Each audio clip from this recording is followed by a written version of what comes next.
자, 국제1회 매거진 비 연속대담 2024 인구론. 이번 주는 각 분야 전문가들을 모시고 대한민국의 미래를 위태롭게 하는 저출생 현실을 다각도로 조명해보고 있습니다. 오늘 마지막 시간인데요.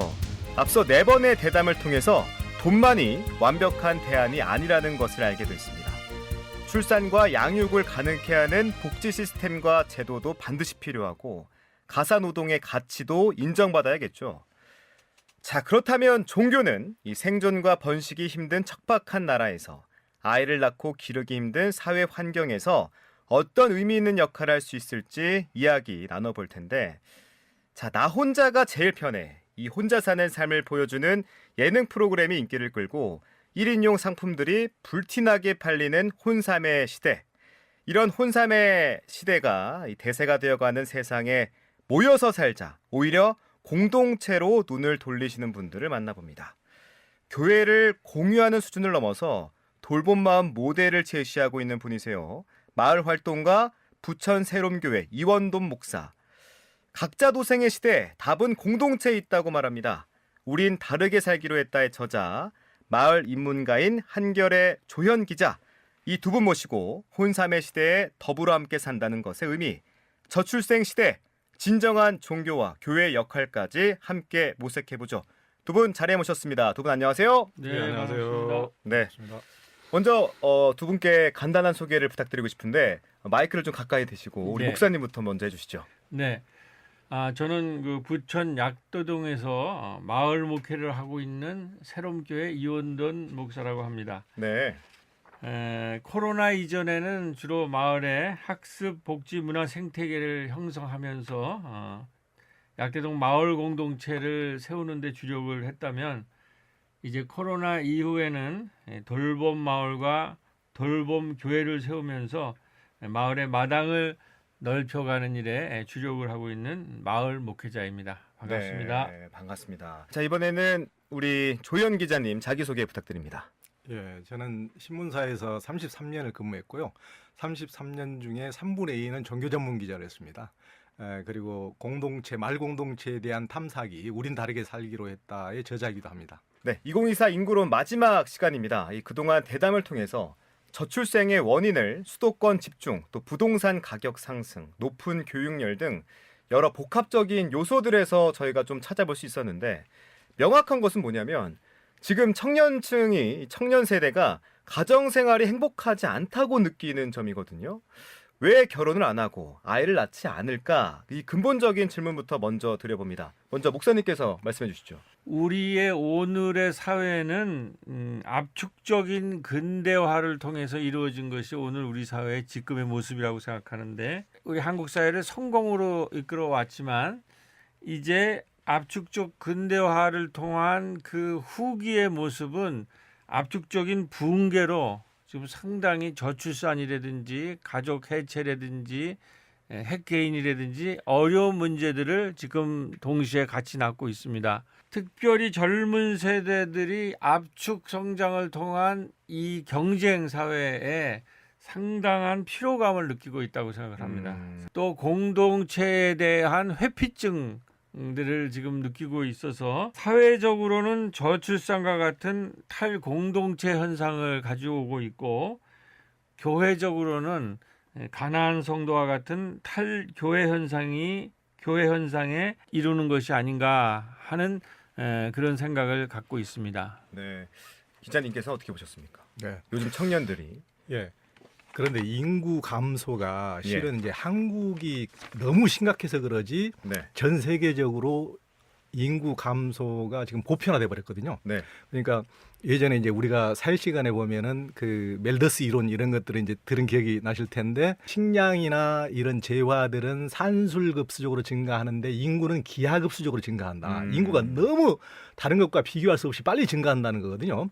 그리고 토마스 호킨스 같은 세계적인 이런 학자들도 인구가 너무나 급속하게 증가해서 우주 끝까지 인구의 더미로 우주 끝까지 다 포화 상태가 돼버릴 것이라고 이렇게 예언을 했는데, 네. 그 세계적인 학자 예언도 지금 40년 만에 전혀 들어맞지가 않는 거예요.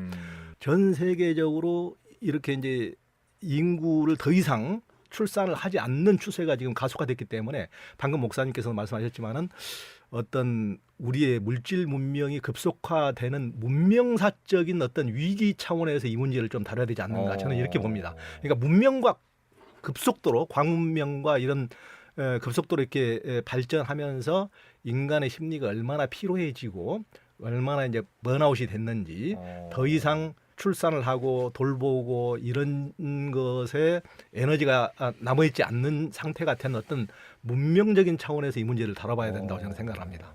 자, 그러면 우리가 문명 쪽으로 한번 접근해 보죠. 우리가 농경 사회였다가 이 산업혁명을 거치면서 이제 도시 사회로 좀 변화했죠. 우리가 쭉 1990년대부터 시작해서 21세기까지 좀 짚어봤을 때 그러면서 여성들의 사회 진출도 좀 많아졌고요. 가족의 형태도 뭐 대가족에서 소가족, 근데 핵가족까지 나타나면서 많이 변화들이 나타났습니다. 이 대가족 사회에서는 육아가 이제 공동의 몫이었잖아요. 근데 점점 가족의 형태가 변해지면서 육아 여건이 점점 어려워진 건 맞는 것 같아요. 목사님 이 부분은 어떻게 좀 설명할 수 있을까요? 자연스러운 현상입니까? 지금 그 전반적으로 이제 우리 목회 현장이나 마을 현장에서 보면 가장 큰 문제는 사회적 고립이라고 생각을 합니다. 사회적 고립. 네, 많은 사람들이 근대 사회는 핵 가족이 이제 중심이 되었는데 그 근대를 이루었던 핵 가족도 지금 해체가 되면서 핵 개인으로 맞죠. 가잖아요. 예. 그리고 가정 공동체도 해체되고 마을 공동체도 지금 해체되고 있다라는 거죠. 그거를 한 번 더 생각해 보면은 사람들이 서로 의존하고 돌보는 관계망과 돌봄망이 붕괴 해체되고 있다는 걸 의미합니다. 그래서 가장 큰 문제는 이 돌봄망과 관계망이 해체가 되면서 육아도 아이를 키우는 것도 핵 개인적 단위로 지금 돌아가고 있는데 그 단위에서는 아이를 출산하고 양육할 수 있는 상황이 아니게 된 거죠. 그래서 젊은이들이 이미 이러한 출산과 양육에 대한 그 상상력이 젊은이들이 이 핵 개인 시대에 출산과 양육에 대한 그런 상상력을 줄어들고 있지 않은가. 우리 기자님께서는 문명에 대해서 언급해 주셨는데 문명사에 따라서 역사적 사실로 접근해 봤을 때는 어떤 다른 점이 있습니까? 네. 그러니까 우리가 이제 저만 해도 농촌에서 자라고 컸는데 대부분의 아마 대한민국 사람들의 예전에 40, 50년대까지만 해도 인구의 90%가 농촌 출신이거든요.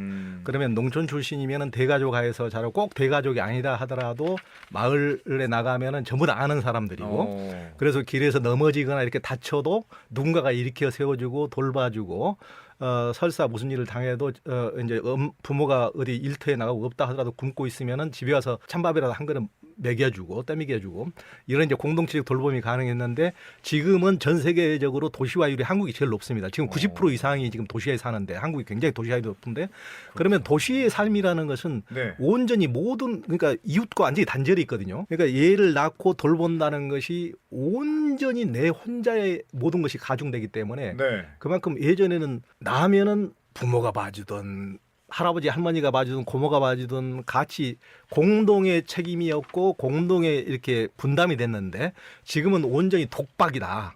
독박 쓰고 아무도 돌보는 사람이 없다. 저도 얘를 키워봤지만은 네. 정말 그 넓은 도시에서 우리 얘 하나 맡길 사람이 없거든요. 어떻게 맡길 곳이 없거든요. 온전히 내 책임으로 돌아온다는 그 도시의 삶, 어떤 문명적으로 이런 고립된 삶에서 느끼는 압박감이라는 것이 상상할 수가 없기 때문에 야 나는 그것을 도저히 내 혼자 어떻게 할 수가 없어. 나 혼자 그걸 어떻게 하겠어. 내 한 몸 가누기도 쉽지 않은데 그러니까. 이렇게 돼버린 거죠. 사실 저도 어렸을 때 보면 아파트에 살긴 했지만 아파트 단지 안에 있는 그 또래 어머니들이 저를 봐주기도 하고 또 친구들이 저희 집 와서 놀기도 했거든요. 그리고 뭐 이웃 근처에 있는 또 친척들께서도 봐주기도 하고 그랬는데 요즘에는 이런 것들이 완전히 무너졌잖아요. 그렇죠. 목사님 어떠세요? 공동체 이렇게 사역을 하다 보면 느끼는 점들이 많으실 것 같은데. 사회 가장 큰 문제는 사회적 고립인데요. 그 어르신들이 예를 들면은 옛날에 이제 공포는 암과 치매 치매였어요. 네. 암과 치매가 이제 가장 그 어르신 되면 이제 공포인데 네. 최근에는 이제 고독사라는 게 새로운 게 등장을 합니다. 그렇죠. 고독사. 이게 고독사는 사회적으로 고립이 되는 건데 우리나라는 남성들은 50, 60부터 고독사가 시작이 된다는 거죠. 그래서 지금 이 사회적인 양극화 불평등이라는 것이 최근에는 고립이 되는 모든 지금 사회적인 문제의 핵심은 사람이 핵 개인으로까지 공동체가 해체가 됐고 그 핵 개인으로 핵 가족을 넘어 핵 개인으로 해체되면서 이웃과 관계망과 돌봄망이 붕괴되면서 고립되는 거. 여기서 모든 이제 공동체의 문제, 사회적인 문제, 개인의 문제가 발생한다고 생각을 합니다. 근데 그 목사님, 우리 사회가 유독 그 모성애를 강조하고 또 강요하다 보니까 여성들이 느끼는 부담감이 좀 더 크지 않나 이런 생각도 들게 되는데 어떻습니까? 여성들에게 모든 거를 지금 이제 사회가 돌봄을 맡겼거든요. 그러니까 이 돌봄도 여성뿐만 아니라 가족 단위도 돌봄이 안 된다라는 거예요. 그래서 뭐가 필요하냐면 여성과 가족 단위로 돌봄을 하는 것이 아니라 사회가 책임져야 될 시대로 가고 있는데 우리가 계속 아직도 여성들이 돌봐야 된다, 가족이 돌봐야 된다라는 걸로 하기 때문에 문제가 생기는데 이제는 여성과 가족이 아니라 사회가 책임을 져야 된다, 돌봐야 된다는 거죠. 국가 돌봄도 한계가 왔고 이제 국가가 돌보지 않으면 그 틈새로 시장들이 나서거든요. 네. 시장 돌봄도 한계가 있고 그렇기 때문에 국가 돌봄도 실패하고 시장 돌봄도 실패하지만 그럼 누가 돌보냐? 가족도 힘들면. 그렇기 때문에 마을이 돌봐야 된다. 공동체가 돌봐야 된다라는 돌봄 민주주의가 지금 우리에 등장하고 있습니다. 네. 그러니까 그 단계를 갖는 돌봄 민주주의, 돌봄의 사회학, 돌봄의 민주주의, 심지어는 돌봄 민주 국가까지 지금 등장하고 있기 때문에 이제 이러한 것에 대해서 우리가 좀 관심을 가져야 됩니다. 자꾸 여성들, 가족들한테 돌보는 거를 떠넘기는 게 독박 씌우는 게 아니라 맞습니다. 사회가 참여를 해야 되고 사회 중에서도 국가나 시장의 한계가 있기 때문에 마을 단위로 이 돌봄을 이제 얘기할 때가 됐다. 공동체가 책임을 지는 그 얘기가 오늘 우리들이 나눠야 될 주제라고 생각을 합니다. 좋습니다. 그다음에 좀 다음으로 짚어봐야 될 게 청년들의 시선도 함께 짚어보고 싶거든요. 물론 이제 나중에 공동체 얘기도 짚어보겠지만 아까 말씀드린 것처럼 핵가족화로 육아는 온전히 이제 부부의 몫이 되었죠. 그런 사회에서 청년들한테는 교육, 그다음에 노동 시간이 증대되고 또 극심한 이 경쟁으로 인해서 이미 결혼과 출산도 하기 어려운 번아웃 상태가 되어 있거든요. 제 주변 뭐 지인들만 봐도 이런 상태에 놓인 친구들이 많은데 그렇다 보니까 청년들은 갈수록 개별화되고 혼자가 편하다, 혼자 사는 게 즐겁다 이런 사람들이 계속 증가하고 있어요. 혼자가 근데 뭐 외롭긴 해도 우리가 아까 말한 뭐 고독사를 얘기는 했지만 아직 청년들에게는 외롭지만 그래도 괜찮거든요. 나 혼자만 좀 편하면 되니까. 주변에서 이런 말을 하는 뭐 청년들이나 뭐 지인분들은 많이 없으십니까? 기자님께서 먼저 말씀해 주시죠. 당연히 요즘 추세가 트렌드가 그렇죠. 예전에 이제 저희들이야 저도 이제 7남매 사이에서 컸는데 네. 대가족 사이에서 이제 많은 형제간들 사이에서 살다 보니까 자기도 모르게 한 방 안에서 이제 여러 형제간들이 이제 어려운 시대에 이제 살다 보면은 서로 생존을 위해서 또 뭐 밥 한 그릇 뭐 맛있는 거 하나 더 먹으려고 그 부족한 가운데서도 눈치를 보면서 이제 관계를 하는 연습을 하게 되거든요. 그렇죠.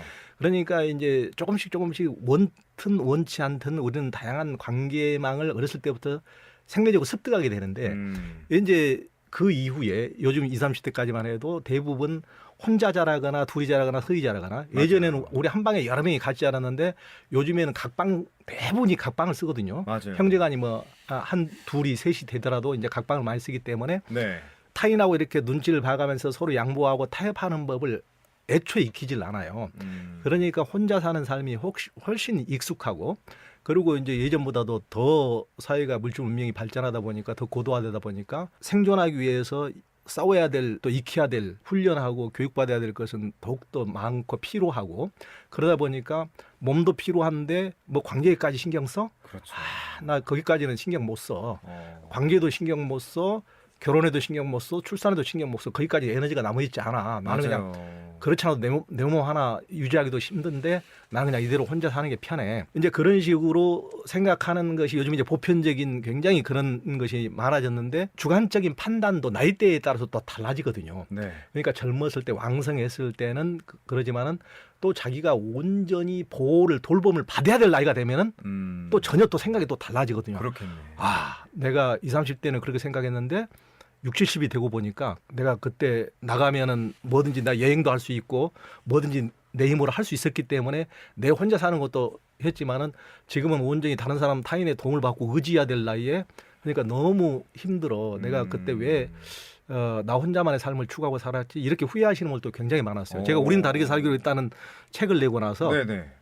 서울시청 앞에서 5회 강의를 했는데 이제 금방 마감이 됐어요. 예, 수많은 사람들이 와서 저도 기대를 안고 이제 강연장에 갔는데 거기에 강연장에 오신 80%가 노인들이신 거예요.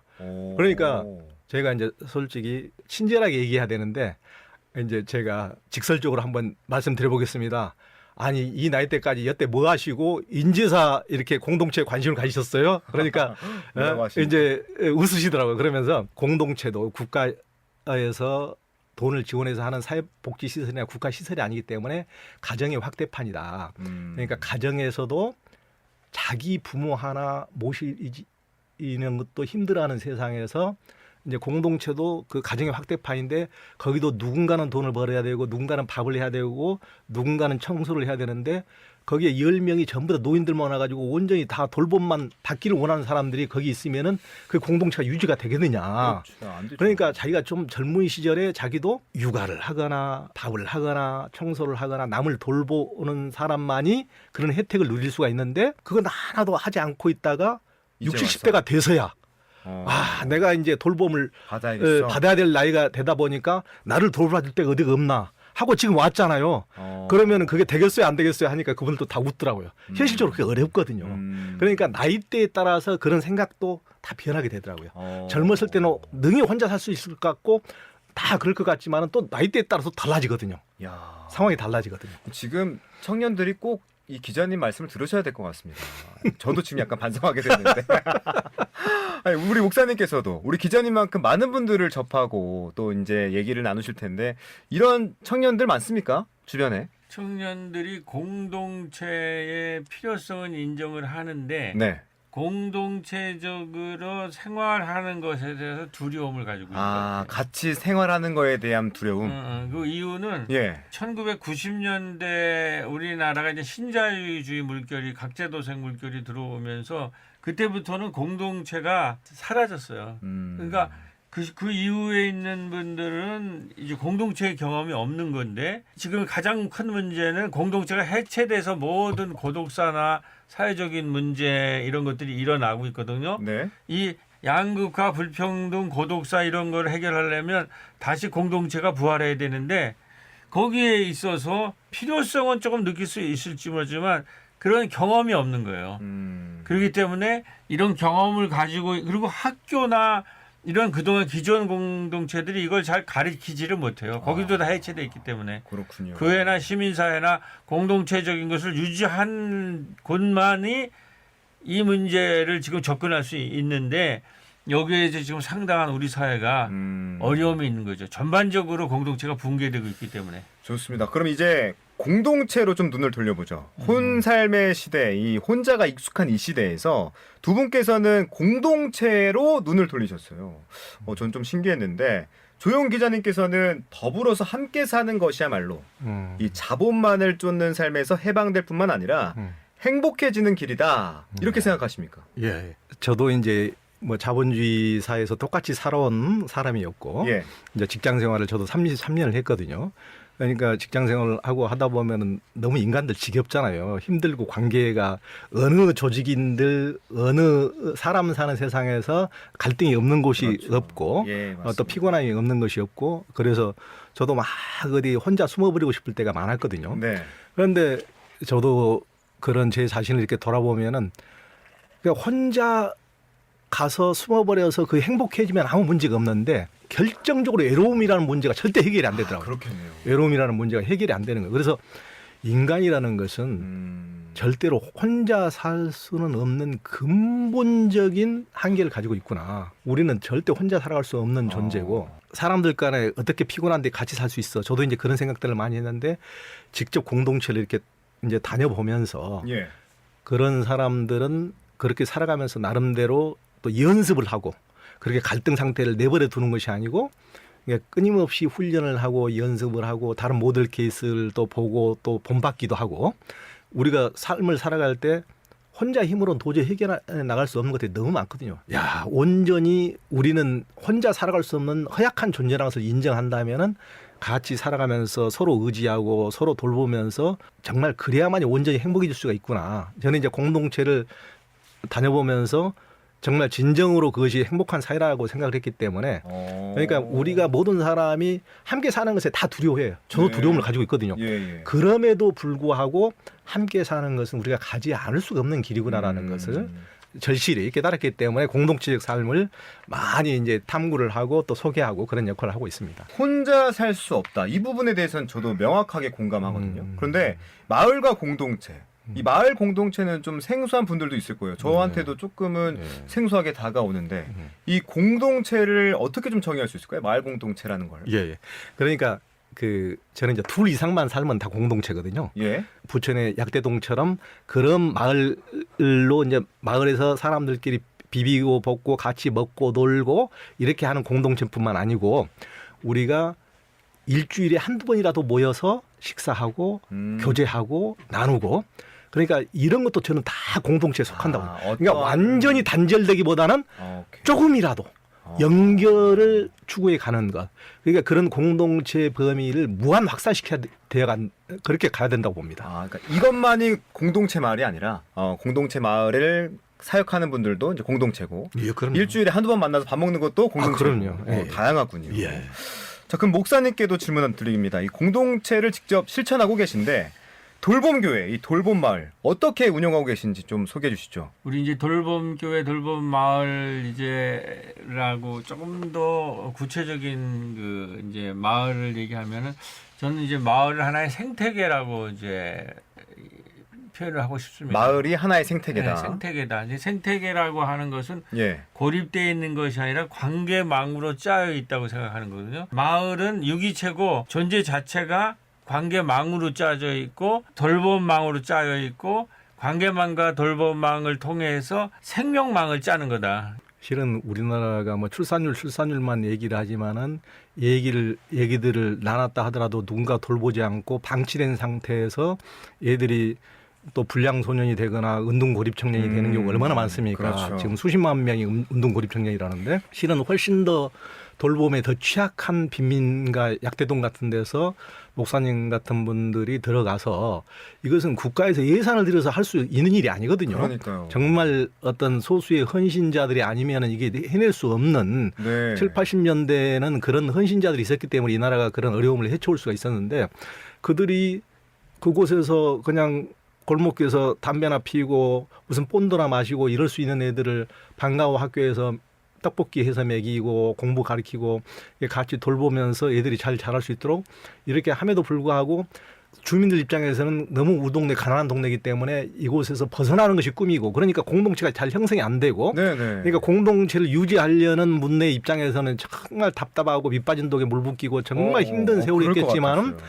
그렇지만 우리 사회에서 네. 정말 그들이 한 시대에 공동체적 돌봄으로서 완전히 방치될 수 있는 어린 아이들을 이런 곳이 있었기 때문에 그들이 우리 사회의 일원으로 지금 이제 성장할 수가 있었던 그렇겠네요. 거죠. 그러니까 제가 보기에는 네. 이게 이제 노아의 방주 같은 곳이고 약대동 같은 방주 같은 곳이고 이런 곳이 우리가 너무 거대한 꿈을 갖고 뭐 전 우리나라를 바꾸자, 세계를 바꾸자 이런 것은 너무 어떻게 보면 제가 보기에는 좀 허황되고 방주가 희망을 줄 수 있는 방주들이 한 곳이라도 또 5곳이라도 10곳이라도 있어주면은 저곳을 보고 희망을 삼고 우리도 저렇게 하면 되겠구나. 우리가 조금 가난하고 먹고 살기 어렵다 하더라도 저렇게 공동체적 마을 네트워크가 잘 되는 마을에 가면은 나는 내 혼자 아이를 낳고 기를 능력이 없다 하더라도 조금 나도 조금 그 마을의 도움도 받고 하면서 나도 우리 애를 기를 수가 있겠구나 이런 희망을 가질 수가 있거든요. 맞아요. 그러니까 이런 방주들이 많이 생겨야 된다고 저는 생각합니다. 또 이제 목회자시니까 또 이런 질문도 드려보고 싶어요. 한국 교회가 위기다 이런 말들을 많이 하는데 이런 변화의 몸짓이 이 한국 교회의 공동체성 또 공공성을 회복하는데 도움이 될까요? 이 공동체 마을 이런 자체가 한국 교회에도 도움이 될 수 있을지 여쭤봅니다.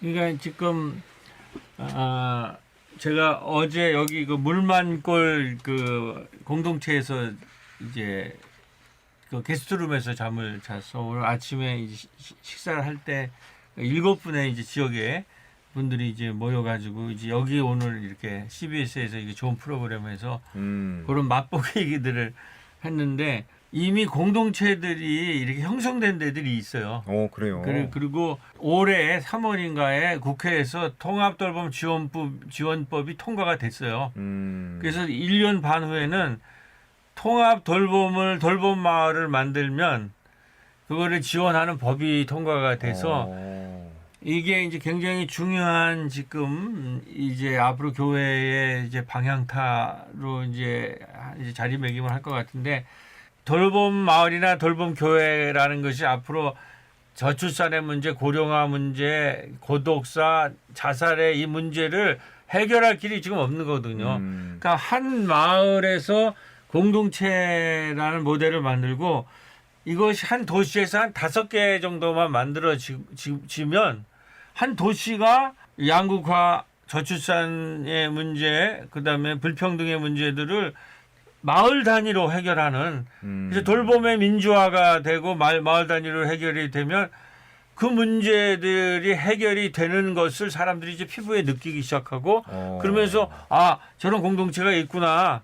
저런 공동체가 나의 삶의 문제를 해결할 수 있구나라는 그러한 이제 느낌을 받잖아요. 프로젝트를 하면서 제가 느낀 거는 우리는 이제 아까 말했듯이 지역아동센터나 이제 도서관 그다음에 어르신 급식 이제 이런 이제 프로그램들 그 관계망을 지금 갖기 시작했어요. 네. 그러니까 그 개체로만 있는 게 아니라 지역 사회와 이제 연결이 되고 서로 이제 물론 이제 교회 산하가 있기 때문에 이제 교회 밖에서 뭐 어린이집, 지역아동센터, 도서관은 그렇게 있지만은 요거 신마라고 하는 신나고 신나는 어르신 마을이나 그다음에 꼬비 심야 식당 같은 경우는 그곳이 이제 교회의 내부에 들어와 있어요. 교회 밖이. 그래서 마당을 형성한다라는 것은 교회와 마을의 접촉점이나 경계선에서 마당이 생기는 거예요. 교회와 마을을 연결하는 그 접촉점과 경계선에서 창조적인 마당이 형성이 돼요. 그런 마당이 형성됐는데 우리 교회는 이제 그런데 교육이라든지 복지 쪽에 저걸 했는데 시에서 일방적으로 지원하라는 게 아니라 우리가 하는 거를 한 해나 두 해에서 넓혀서 그거를 매칭펀 그렇게 하고 3번 할 수 있고 수리도 하고 마을 장례식까지도 할 수 있다라는 거죠. 근데 오늘 여기 물만골에 오니까 물만골은 이미 10개의 공유 주택을 갖고 있더라고요. 그래요. 그래서 저보러 한번 오라고 그러더라고. 그래서 이런 얘기들이 지금 주택 문제, 육아 문제, 교육 문제라는 것만 해결되면은 젊은이들이 출산이 가능하거든요. 이게 마을 단위에서 불가능하지 않다라는. 그렇군요. 그게 이제 마당의 개념이에요. 네. 그래서 그러니까 난제로 남겨져서 해결하지 못하고 또 해결하기 좀 힘들었던 사회 문제들이 이 마을이 또 공동체가 해결할 수 있다. 이런 있죠. 말씀이시잖아요. 구체적으로 해결할 수 있죠. 네. 근데 또 기자님께서는 이 마을과 공동체를 탐사 취재하셨는데 우리나라뿐만 아니라 세계적인 공동체까지 취재하신 걸로 알고 있습니다.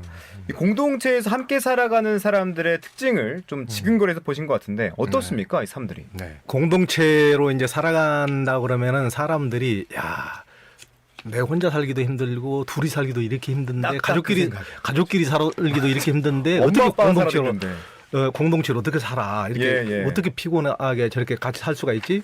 이런데 그들을 딱 보면은 그들이라고 우리하고 다르지가 않아요. 대부분은 잘 되는 공동체들은 어떤 가치관, 지향이 비슷하게 그냥 먹고 마시고 이런 것으로만 끝나는 것이 아니고 교회 공동체라면 성경 공부도 하고 또 이제 다른 공동체들 또 인문학적 공부도 많이 하면서 가치관에 대해서 우리가 너무 물질주의의 삶을 추구하는 것이 아니고 우리가 서로 나눔의 삶이 얼마나 소중한지 어떤 또 경청 공감은 어떻게 할 수 있는 것인지 이런 것들을 굉장히 그런 가치관을 같이 공유하는 삶에 대해서 연습을 많이 하다 보면은 그런 데 있어서 굉장히 나름대로 또 훈련이 되다 보면은 살아가는데 우리가 막연하게 생각하는 것과 달리 저 사람들 어떻게 같이 살아 피곤하게 어떻게 같이 살아 이제 하지만은 그들은 그 안에서 지지고 볶으면서 계속 훈련하고 연습하고 또 가치관을 공유하기 위해서 끊임없이 같이 공부해 가기 때문에 네. 훨씬 더 그렇게 잘 해가는 공동체일수록 정말 잘 되어가더라고요. 접하셨던 공동체 중에서 좀 소개하고 싶은 공동체가 있다면 어떤 공동체가 있습니까? 예. 그러니까 제가 이제 우린 다르게 살기로 했다에 이제 소개한 공동체들도 이제 한국에서도 잘 되는 공동체들이 기독교 공동체들이 굉장히 많더라고요. 제가 하는데 보면 이제 밝은 누리라든가 은혜 공동체들이 전부 다 이제 이 기독교 공동체들인데 네. 그런 공동체들도 그러니까 예전에 보면은 약간 이제 공동체면은 조금 예전에는 좀 그 일본의 뭐 옴진리교나 이런 것도 네. 공동체였기 때문에 공동체면 네. 약간 사실을 보기도 해요. 너무 폐쇄적인 공동체들이 예전에 많았기 때문에. 네. 근데 요즘에 이제 잘 되는 공동체들은 물론 약대동 공동체들 약대동도 여기 새로운교회도 그러지만 벌써 돌봄을 다른 교회들과도 협력하면서 이런 것을 많이 해가시잖아요. 그러니까 밝은 누리나 은혜 공동체 같은 경우도 잘 되는 공동체들 보면은 그러니까 폐쇄적으로 가면 이상하게 가고 그들도 굉장히 교류를 하고 열려 있고 예전에 우리가 이제 요즘은 큰 교회들은 너무 잘 되기 때문에 세상에 별로 관심이 없어요. 우리 그렇지 않아도 배부르고 잘 되는데 근데 그 너무 조금 힘이 없고 숫자가 적고 그런 교회들은 마을에 개방적이지 않으면 혼자 살아갈 수 없거든요. 마을하고 더불어 같이 살아가야지. 굉장히 공동체적으로 될 수밖에 없거든요. 그러니까 굉장히 공동체적 삶으로 이렇게 되어갈 수밖에 없는데 잘 되는 은혜 공동체나 밝은 누리 공동체는 자기들끼리 폐쇄성을 가져도 잘 될 것 같은데도 너무 열려 있고 그렇기 때문에 제가 야 이런 공동체들은 이 세상에 참 빛이 된다. 그러니까 왜냐면은 자기들끼리만 잘 되면 다른 사람들이 본받을 게 없거든요. 예. 그러니까 열려 있어야 우리들이 가서 보고 야 우리들도 저렇게 살면 되겠네. 은혜 공동체나 밝은 누리 공동체처럼 외부하고도 교류도 많이 하고 일반적인 성역 공부뿐만 아니고 인문학 공부까지 보편적으로 굉장히 사회 보편 시민으로서의 공부도 많이 하면서 열려 있는 이런 공동체들을 추구하다 보니까 네. 일반인들도 접근하기가 아주 쉬운 거예요. 그러니까 그런 공동체들이 이제 보통 사람들 또 특수한 사람들만이 공동체에 살아간다는 어떤 막연한 편견에서 아 나도 살아볼 수 있겠네. 그러면서 그 사람들도 거기 교류할 수 있는 장들도 그들이 충분히 제공하고 그러니까 그런 공동체들이 지금 이제 기독교에서 많이 등장하고 있다는 게 굉장히 희망이라고 생각합니다. 그러니까 부천 세롬교회 또 밝은 누리 공동체, 은혜 공동체 이 세 곳을 언급해 주셨는데 이 세 곳의 그럼 최대 장점은 열려 있다. 그렇죠. 이렇게 정의하면 될까요? 열려 있어서 사람들과 소통할 수 있고 사람들과 함께 그렇죠. 더불어 살 수 있는 공간이다. 그렇죠. 그러니까 교회 안에만 완전히 갇혀 있는 게 아니죠. 네. 그러니까 교회 안에만 폐쇄적인 그런 그렇죠. 그 공동체를 지향하는 것이 아니고 마을 사람들과 폭넓게 꼭 신자가 아니라 하더라도 이렇게 그래야 실은 이렇게 교류를 해야 나중에 신자가 될 가능성도 있는 것이지 완전히 폐쇄적으로 이렇게 돼가지고는 그게 뭐 이게 닫힌 교회가 조금 이제 그런 게 문제지 않습니까? 네네. 그러니까 교회 안과 밖이 소통도 너무 안 되고 그러니까 이런 공동체도 마을 공동체가 마을 밖으로 이렇게 나오는 게 굉장히 저는 중요한 거라고 생각합니다. 그렇다면 반대로 한계점이 있다면 어떤 점들이 있을까요? 예, 아주 좋은 질문이라고 생각합니다. 저도 이제 우린 다르게 살기로 했다 이렇게 책 내고 나서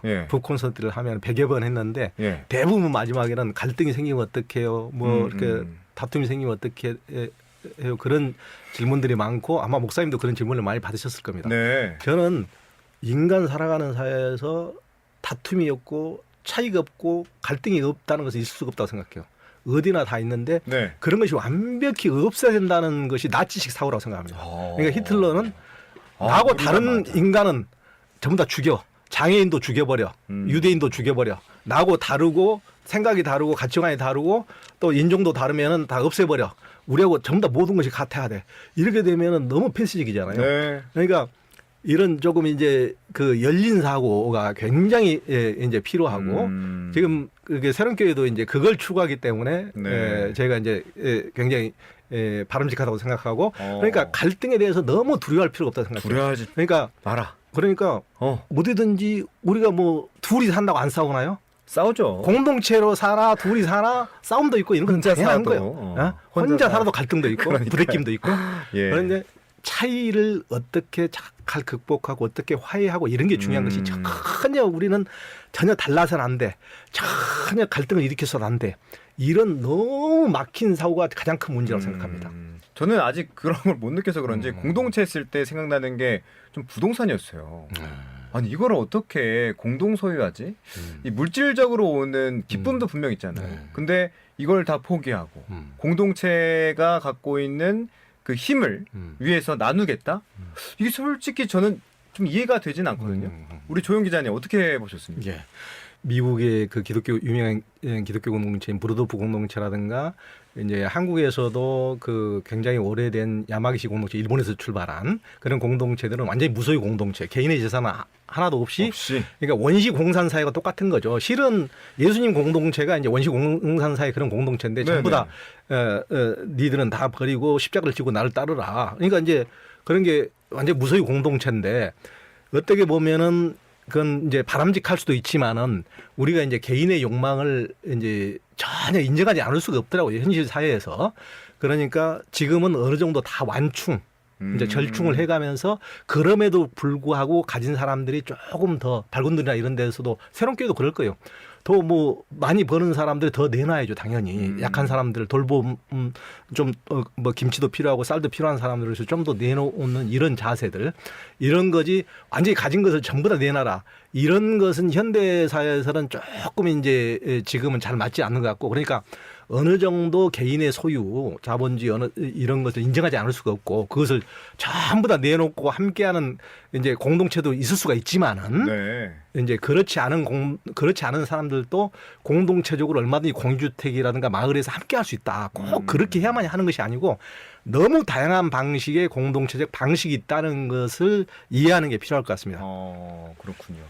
또 이제 조영 기자님께서는 전국 많은 곳을 이제 돌아다니면서 취재하셨으니까 이 부산에 맞는 공동체를 세운다면 좀 어떤 느낌, 어떤 색깔을 갖고 세우면 좋을까요? 예, 아주 좋은 질문이십니다. 그러니까 그 지금은 이제 부산만 해도 세계적인 대도시이기 때문에 예전처럼 우리 이제 시골에 가면 어떤 목가적인 공동체적 이런 것을 그리고 많이 하는데 이제 도시에서는 그런 게 어렵지 않습니까?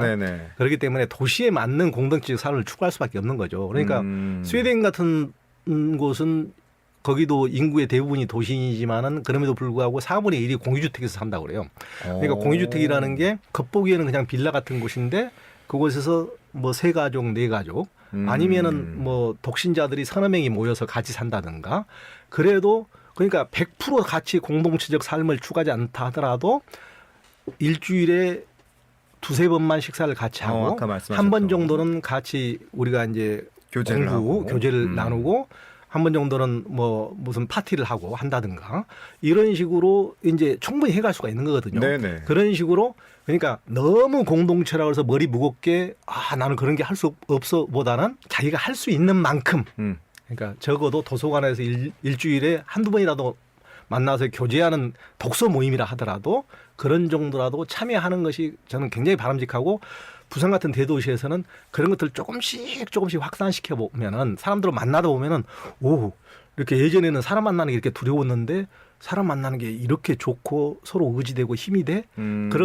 그러면은 조금 더 용기를 내서 그러면 혼자 사는 것보다도 같이 살아볼까? 그러면서 같이 산다 하더라도 100% 우리가 프라이버시에 익숙해 있기 때문에 100% 공동체적 삶은 안 되고 프라이버시한 삶을 팔을 하고 공동체적 삶을 잃을 정도로 완충 정도로 이렇게 해볼까? 이런 식으로 조금씩 공동체적 삶에 익숙해가는 이런 자세로 대도시에서 접근하는 것이 저는 바람직하다고 생각합니다. 그럼 두 분께서는 이 공동체, 이 마을 공동체를 이루는 것이 저출생과 초고령화, 그 다음에 이제 청년들이 이 도시로 서울로만 가는 것들을 좀 막을 수 있다. 이렇게 보십니까? 좀 해결책, 뭐 완벽한 해결책이 될 수 없겠지만 근본적인 해결책을 줄 수 있다라고 보시는 건지요? 네, 제가 이제 여기 부산 CBS에서 이렇게 특별한 거를 마련해가지고 조금 공부를 했어요. 설교도 좀 한번 해봤는데 이제 연습 삼아서 제가 깜짝 놀란 게 저희들이 이제 80년대에 이제 마을 운동이나 공동체 운동을 했던 사람들이 늘 입에 달고 얘기했던 것이 아까 특히 공동체 육아 한 아이를 키우는 데는 한 마을이 마을 필요하다. 필요하다. 이게 다 아시죠? 예, 예. 이제 고인류학자 아마 이상희 교수님이었던 것 같은데 그 우랑우탕이라든지 이제 침팬지라든지 이런 영장류랑 결정적인 차이가 영장류 다른 오랑우탕이랑 침팬지들은 이 출산할 때 혼자 한다는 거예요. 출산이 다가오면 혼자 가서 출산해서 독박 혼자서 키우는 거래요. 근데 우리 인류는 그 고인류학자의 얘기에 의하면은 애기 우리가 머리가 크잖아요. 두뇌가. 이기 때문에 회전해서 나온다는 거예요. 다른 사람들이 받아야 돼요. 혼자서 날 수가 없어요.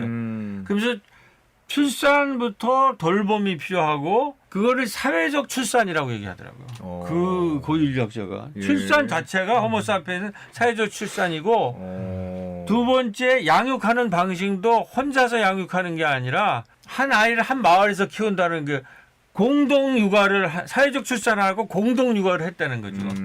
이게 결정적인 인류의 진화와 생존의 성공의 이유라는 거예요. 네. 고인류학자가 사회적 출산과 공동 육아. 그러니까 8, 90년대에 마을 활동했던 젊은 부모들이나 마을 공동체에서 전부 공동 육아 운동을 했거든요. 그때는 그렇게 각광을 많이 못 받았어요. 근데 아직도 명맥이 있는데 마을에 이것을 뇌과학자나 고인류학자들이 이게 인류의 생존과 진화의 최고의 성공의 비결이라고 얘기를 하는 거예요. 그러니까 이걸 살려야 돼요. 근데 여기에 대해서 예. 이 공부를 한 분이 이제 조한혜정 문화인류학자인데 인간은 태어날 때부터 엄마의 자궁 속에서 태어나서 사회적 자궁이라고 하는 자궁에서 키워졌다는 거죠. 그게 호모사피엔스라는 거죠.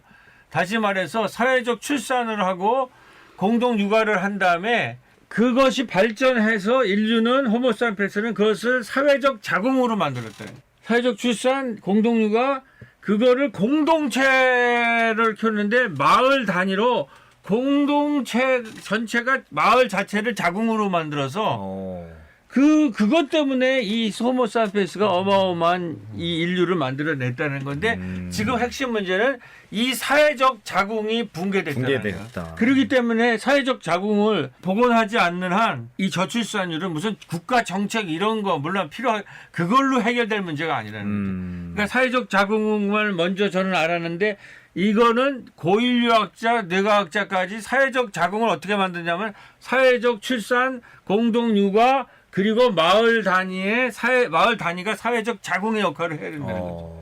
이게 그렇군요. 자궁이 없는데 어떻게 생명을 잉태하고 출산을 할 수 있느냐는 거죠. 저는 이걸 오늘 꼭 얘기하고 싶었어요. 이걸 지금 이건 신학의 문제고 과학의 문제예요. 예. 그러니까 굉장히 중요하신 말씀인데, 네. 그러니까 제가 보기에도 그렇거든요. 그러니까 사람하고 다른 동물하고 결정적인 차이가 있거든요. 우리가 이제 집에서 기르는 가축이라 하더라도 소나 말이나 이렇게 다른 것들은 태어나서 한 뭐 5분 10분이면은 예전에 보면은 일어나죠. 톡 치면은 일어나서 달려가거든요. 그리고 한 1년만 키우면은 고양이도 쥐도 잡고 강아지도 1년만 키우면 도둑이 오면 짖기도 하고 이제 소나 말은 혼자서도 1년만 키우면 꼴을 뜯어먹고 양도 혼자 돌아다니면서 풀도 뜯어먹고 하거든요. 근데 사람은 1년 길러봐야 겨우 이제 걸을까 말까 할 정도가 되거든요. 맞습니다. 근데 다른 동물들은 1년만 키우면 지 밥벌이를 하기 시작하는데 네. 고양이는 쥐도 잡고 지 밥벌이를 하는데 사람은 10년 키워도 지 밥벌이가 안 되거든요. 요즘은 30년 키워도 견적이 안 나거든요. 그러니까 그 정도가 되니까 사람에게는 너무 이렇게 계산으로 하면 계산이 안 서는 거예요. 그러니까 예전에는 그러니까 출산이라는 것이 사회적인 어떤 의무라고 생각하고 본능적으로 그렇게 할 수밖에 없는 우리 선택의 문제가 아니고 인간이면 그렇게 해야 될 수밖에 없다고 생각하고 그걸 했는데 네. 요즘은 이제 선택사항이 돼버렸거든요. 선택할 수 있다는 것은 그렇네. 자기가 계산을 해보거든요.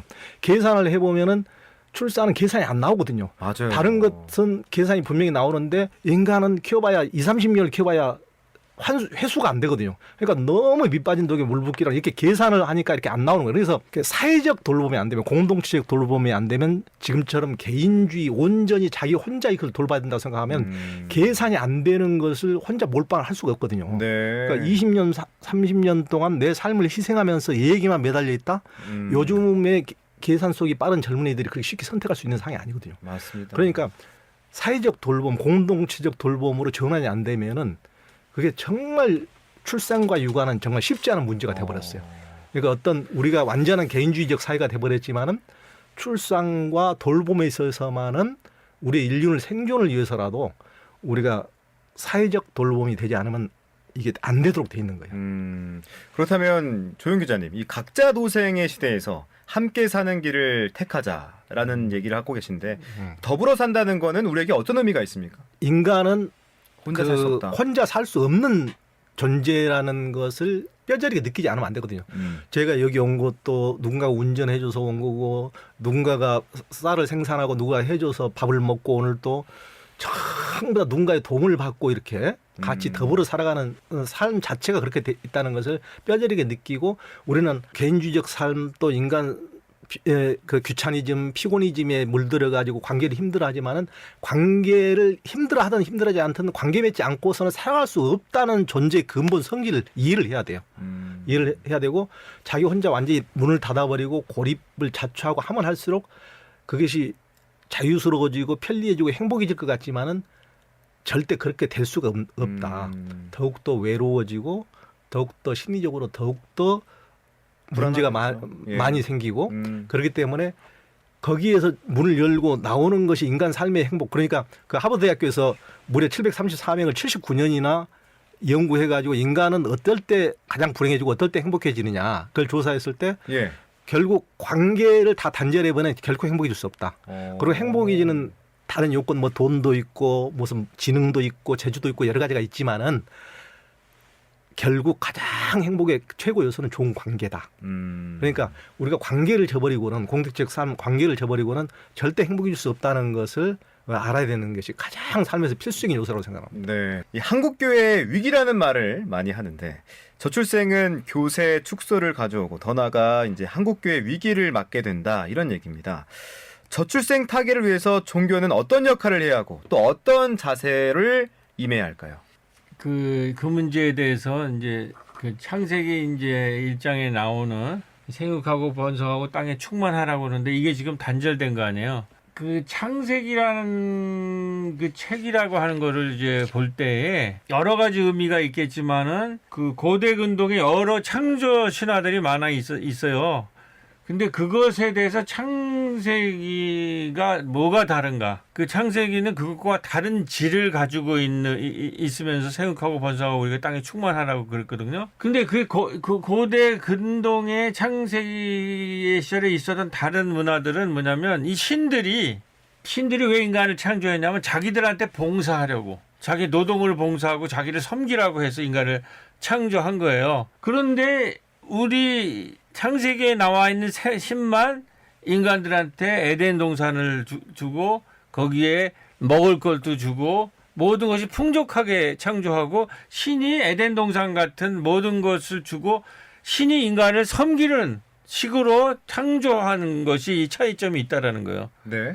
그런데 이제 문제 핵심은 그 동산 한가운데 있는 거는 천지를 창조하신 다음에 모든 걸 다 허락하시고 축복해 주시죠. 생육하고 번성하고 땅에 충만하라고. 근데 문제는 한가운데 있는 공동체의 것인 한가운데 있는 것을 개인이 약탈하거나 착취하지 독점하지 말라고 했는데 그거를 따먹고 독점한 거예요. 그러니까 부족한 게 아니라 충만한데 공동체의 것 개인이 약육강식화됐는지 사적으로 각자 도생으로 사적으로 공동체의 것을 따먹었을 때에 에덴이라는 낙원에서 쫓겨나는 거죠. 그렇죠. 다른 신들은 고대 근동에 전부 인간들한테 나를 섬겨라. 그리고 인간들을 착취하고 계속 그 고대 근동에는 형제를 살인하고 이웃을 살인하고 그리고 전쟁을 일으켜요. 네.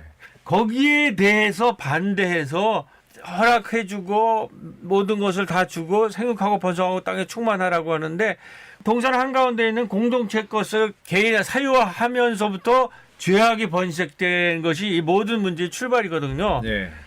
근데 저는 아까 한 얘기랑 결부해서 지금 문제의 핵심은 우리가 왜 이렇게 출산율이 하고 고립사와 자살률이 이렇게 높으냐. 우리 문명이 각자 동생 약육강식이라는 게 뭐냐면 고대 근동의 이제 다른 신들처럼 공동체 한가운데 있는 것을 전부 공유화하는 게 아니라 전부 사유화하려고 하는 우리 마음에 이런 거 있어요. 그러한 사유화의 공동체 한가운데 있는 것까지도 내가 사유화하려고 그러고 나만 잘 살고 나만 많은 좋은 거 많은 물질을 갖고 있는 물질 문명의 이런 힘과 그래서 그 문명은 늘 형제살인 사건 아니면 전쟁을 일으켜요. 네. 싸움을 일으키고 그러한 문명과 지금 우리가 여태까지 쭉 얘기하는 사회적으로 출발할 때 사회적으로 출산하고 공동체가 양육하고 사회적인 자궁을 통해서 마을을 통해서 사회적 자궁을 만들어서 함께 살아가는 사회적 자궁을 만드는 이게 창세기가 우리한테 말한 에덴 동산이거든요. 네. 이 두 문명이 지금 충돌을 하는데 지금까지는 이 물질 문명적인 도시 문명, 당시에는 창세기에는 도시 문명이에요. 그게 바벨탑이고 예. 이 도시 문명이 이 공동체 문명을 압도하고 있는 거예요. 그래가지고 지금 저출 0.75라는 거의 인류의 미래가 없는 그 지구 온난화나 지구 기후위기 거기까지 갔는데 여기에서 압도하고 있는데 이 공동체 문명 창세기에서 내가 천지를 창조하노라 생육하고 번성하고 땅에 충만하라고 하는 이러한 생명과 돌봄의 사회적 자궁을 만드는데 이제 이런 이게 돌봄교회 돌봄마을이고 여기에 이제 한국교회가 이 생육하고 번성하고 땅에 충만하라고 하는 이 하나님의 음성을 듣고 여기에 적극 참여를 해야 된다. 네, 라고 알겠습니다. 생각을 합니다. 이번에는 우리 조영 기자님, 뭐 목회자는 아니지만 이 종교는 어떤 역할을 해야 되고 또 어떤 자세로 좀 임해야 될까요? 네. 그러니까 지금 한국 교회에서는 조금 그 이름 새로운 교회처럼 이렇게 공동체적 돌봄, 그러니까 우리 사회가 제일 그 시대적 소명들이 다 있잖아요. 지금 이제 워낙 개인주의 때문에 우리가 공동체들이 해체되고 그러면서 그 외로움이 가장 큰 사회적 질병, 고독사라든가 자살도 다 거기서부터 비롯된 것이고, 우리가 뭐 그 치매라든가 이런 것도 훨씬 더 외로울 때 이제 결정적으로 문제가 많이 생긴다고 그러거든요. 비율상으로도 훨씬 더 많은 사람들이 치매에 걸리고 그렇기 때문에 지금 공동체적 그런 그 돌봄을 위해서 교회들이 적극적으로 좀 나서서 교회들이 그런 것을 위해서 국가 사회보다도 오히려 훨씬 더 좋은 여건을 가지고 있죠. 이미 마을 깊숙이 들어가 있기 때문에 국가는 돈은 많이 가지고 있지만은 시스템은 가지고 있지만은 정말 교회만큼 사람들과 직접적으로 교류를 하는 곳이 없기 때문에 교회야말로 그런 방향을 가치관을 좀 전환하면은 그 돌봄하는데 가장 그 전진적인 정말 방주의 역할, 이 시대의 소명을 할 수 있다고 생각합니다. 네. 자, 오늘은 각자 도생의 시대에 함께 사는 길을 택한 사람들의 생생한 이야기 들어봤습니다. 지역사회와 마을을 중심으로 하는 돌봄교회를 통해서 마을의 생명과 돌봄의 중요성에 대해서도 알게 됐고요. 혼셈의 벽을 넘어 공동체를 꾸려 살아가는 사람들의 이야기를 통해서 더불어 함께 사는 소중함을 다시 한번 깨닫게 됐습니다. 자, 지금까지 부천 새롬교회 이원돈 목사, 한겨레신문 조연 기자와 함께했습니다. 두 분 오늘 말씀 고맙습니다. 네, 감사합니다.